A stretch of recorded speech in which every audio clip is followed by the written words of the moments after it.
সংসদ সদস্যদের 11,000 কোটি টাকার বেশি ঋণ রয়েছে, যার অধিকাংশই সরকারি দলের।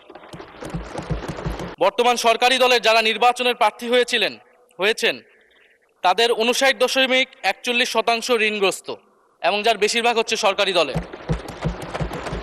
এই যে হাজার হাজার কোটি টাকার ঋণ, সেই ঋণগুলো যাতে ঋণ পুনঃতফসিল করতে পারে সেই সুযোগ সুবিধাটা করে দেওয়ার জন্যই বাংলাদেশের ইতিহাসে প্রথমবারের মতো একজন ব্যবসায়ীকে বাংলাদেশ ব্যাংকের গভর্নর দেওয়া হয়েছে। মাননীয় স্পিকার,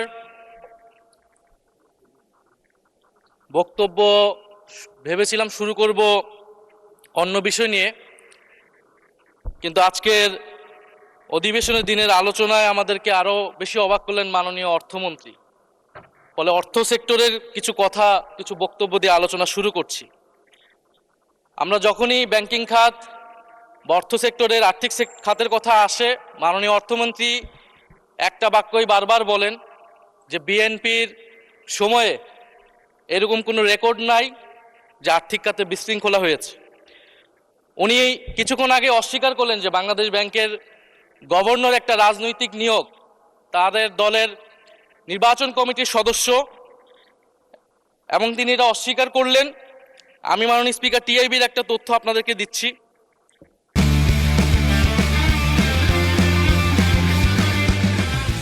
বর্তমান সরকারি দলের যারা নির্বাচনের প্রার্থী হয়েছেন তাদের 59.41% ঋণগ্রস্ত এবং যার বেশিরভাগ হচ্ছে সরকারি দলের।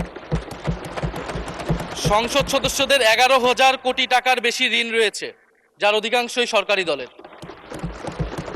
এদের অধিকাংশই ঋণ খেলাপি ছিলেন, নির্বাচনের আগে কিছু টাকা ঋণ দিয়ে পুনঃতফসিল করে নিয়েছেন।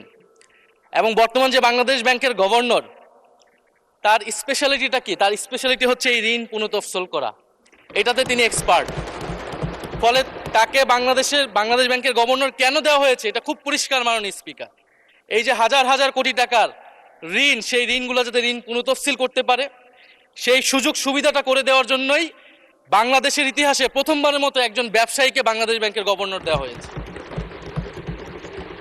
ফলে জাতির সামনে এই জিনিসগুলো পরিষ্কার হয়েছে।